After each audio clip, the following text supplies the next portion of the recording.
Your diet can make or break your fitness goals, but it doesn't need to be overwhelming.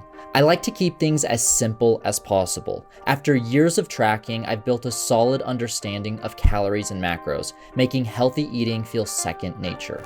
In this video, I'm sharing my diet plan and the steps I took to make it simple and sustainable. Okay, so the first thing we need to determine here is what is our caloric intake and what are the macros associated with that. I would highly recommend getting one of these two apps, either MyFitnessPal or MacroFactor. On these apps, it'll ask you some of your information, what is your height, weight, age, etc. And then it'll ask you what your goals are. And then from there, it will create a plan for you and determine what is your caloric intake based on your goals. I used to have these apps, but I don't feel like I necessarily need them anymore. And so I'm going to use a free one online. If you type in calorie calculator on Google, the first hyperlink will bring you to a page where you can type in your demographic information and goals. And then it's going to bring me to a page that tells me how many calories I need to maintain my weight or lose weight. I can also see how much I would need if I wanted to gain weight. My recommendation here is that you never go above the 0.5 pounds to gain weight and then below a pound per week to lose weight. The reason I say this is if you're gaining weight,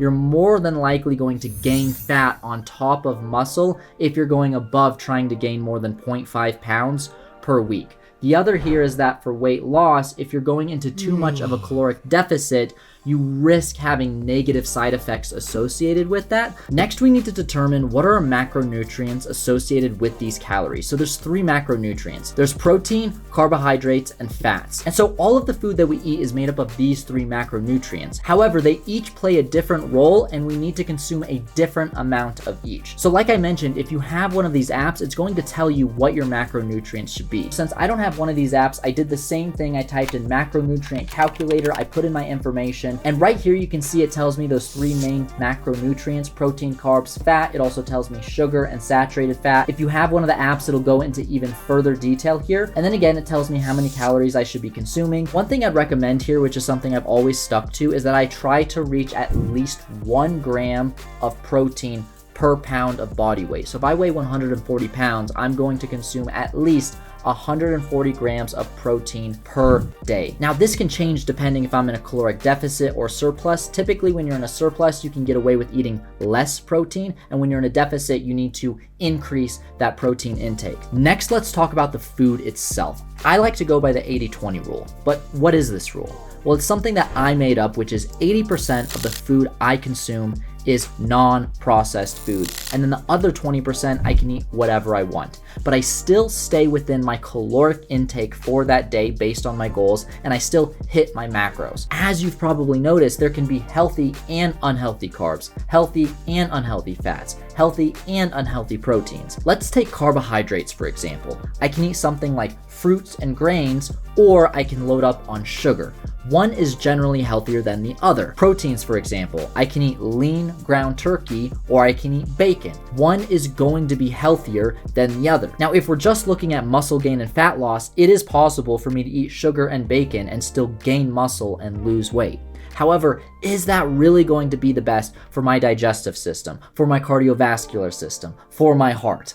Probably not. And so I do care about these other factors when it comes to my health. If you're still staying within your calories and macros and you like it that much, this is something that I'd categorize in that 20% from the 20-80 rule that I mentioned earlier. Also make sure that you're staying hydrated. If water tastes too boring to you, you can get flavored water or do what I do. I get some sparkling flavored water. Just make sure that it doesn't have any added sugar. Next, let's talk about tracking progress. Now, there's multiple ways to track progress here, but I think the most common is weighing yourself. The second most common is probably by looking in the mirror. I think you should be using both of these methods together. Now, first of all, when it comes to weighing yourself, I have heard that you should weigh yourself every day. However, I would not necessarily agree with this. I think you should weigh yourself maybe 1 to 2 times per week. And the reason for this is that our bodies fluctuate daily. And so if you're thinking of something like the stock market, every day it's going up and down. But you can see week to week, is it gradually increasing or decreasing? And I think it's the same when it comes to weight. So why do I say you should be weighing yourself and looking in the mirror? Well, let's take 2 scenarios. There's one where you are losing weight, but you're gaining muscle. So the scale isn't changing much, but you can see in the mirror that you're getting more definition.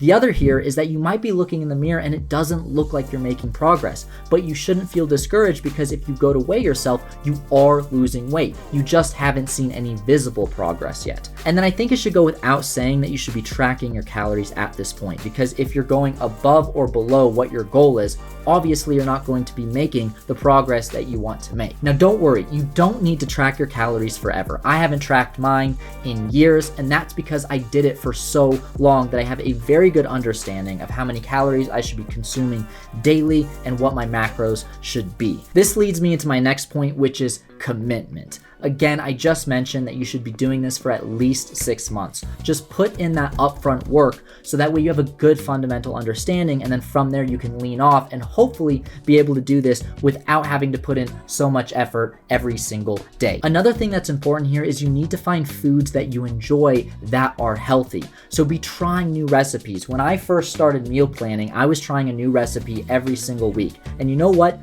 80% of those I didn't like, and it felt like a waste of time. But from there, I got 20% that I really enjoyed, and I still eat those to this day. I also purchased meal plans that are made fresh in my area. I highly recommend, if you have a meal plan place near you, that you purchase from there. This saves me a lot of time and headache, and I know that the food that I'm purchasing there is clean and non-processed, which helps me reach that 80-20 goal, as well as hitting my calories and macros for my day and week. And then when it comes to supplements, I take 2 main supplements. The first is creatine. It's extremely safe. It's been studied for years and years and has lots of benefits. The second is I take these men's multivitamins. Now, I don't know how many of these vitamins I actually need. I figure I'm probably not getting all the vitamins that I need in my meals, and so it's better to be safe than sorry. Typically, if you have too much of one vitamin, it's not going to hurt you, but if you lack in a certain supplement or vitamin, it can have negative consequences. However, if you do want to get more serious about this, and this is something I'm going to do in the next few months, I'll go get my blood work, and then from there I can see what vitamins am I deficient in, and then I can take those supplements only to ensure that I'm reaching my baseline levels. And then as men, I think it's important that we go get our testosterone levels tested as well, so I'm going to make a video about that in the next few months,